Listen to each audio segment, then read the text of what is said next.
నీతో ఎన్నో విషయాలు మాట్లాడాలనుంది. కానీ నిన్ను చూశాక మౌనం నా మాటల్ని జయించింది.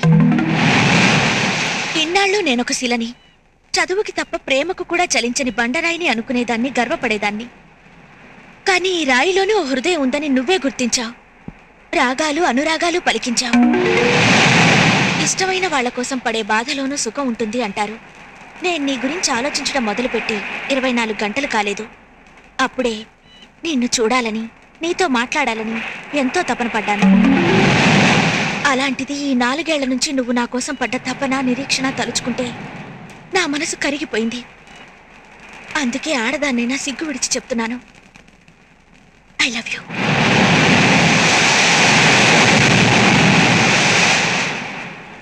ఇంకొకసారి చెప్పు. I love you. మరొకసారి చెప్పు. I love you. ఈ ఒకే ఒక్క మాట కోసం ఎన్నాళ్ళు బ్రతికాను. అవసరమైతే చావాలనుకున్నాను. ఈ ఒకే ఒక్క మాట కోసం నీతోడే నా నీడగా, నీ ఊపిరి నా శ్వాసగా మిగలాలనుకున్నాను. కానీ ఈ ఒకే ఒక్క మాట కోసం ఈరోజు సర్వస్వాన్ని కోల్పోయి అనాథగా మిగిలిపోయాను. తల్లి కడుపులో ఉన్న బిడ్డ ఆడా మగ అని తెలుసుకోవడానికి కూడా 10 నెలలు చాలు. కానీ నీ మనసులో ఏముందో తెలుసుకోవడానికి నాకు 4 ఏళ్ళు పట్టింది. తప్పు నీది కాదు సంధ్య, నాది. ఎందుకంటే ఏ అమ్మాయి ప్రేమైనా ఒక గంటలో, ఒక రోజులో, ఒక వారంలో, ఒక నెలలో లేదా ఒక సంవత్సరంలో తెలిసిపోతుంది. కానీ 4 ఏళ్ళుగా నీ వెనకబడ్డ నేను మూర్ఖుడిని, పిచ్చివాడిని. ఈ పిచ్చిలో నేను ఒక్కనే కాదు, నాలాంటి ఎన్నో వేల మంది యువకులు వైజాగ్ జగదాంబ సెంటర్లో, బెజవాడ బెంచ్ సెంటర్లో, హైదరాబాద్ హ్యాబిట్స్లో, గుంటూరు జినా టవర్ సెంటర్లో, ఒకటేమిటి ఆంధ్రదేశంలోని ప్రతి ఊర్లోని ప్రతి సెంటర్లోనూ స్వచ్ఛమైన ప్రేమ కోసం పిచ్చి వాళ్ళే తిరుగుతున్నారు. వాళ్ళ గుండె పొరలో నిండి ఉన్న ప్రేమని ఏ ఆడపిల్ల అర్థం చేసుకోవడం లేదు. అయినా మీరంతా నిజమైన ప్రేమను నమ్మరు. ప్రేమించామని కబుర్లు చెప్పి కడుపు చేసి పారిపోతారే, వాళ్ళని నమ్ముతారు. ప్రేమ మనిషిని పిచ్చివాడిని చేస్తుంది, మూర్ఖుని చేస్తుంది, అవసరమైతే హంతకుని కూడా చేస్తుంది.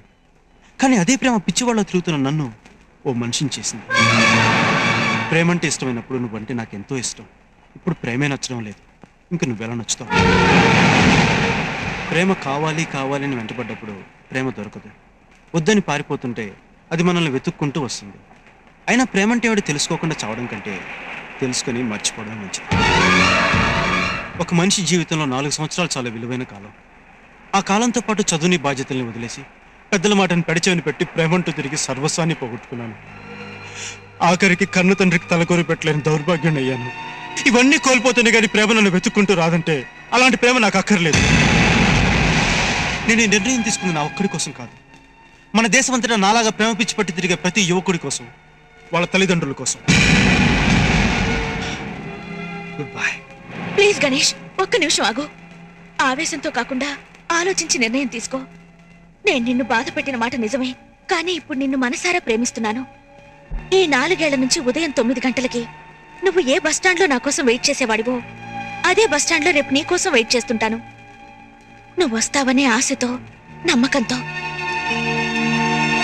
గణేష్.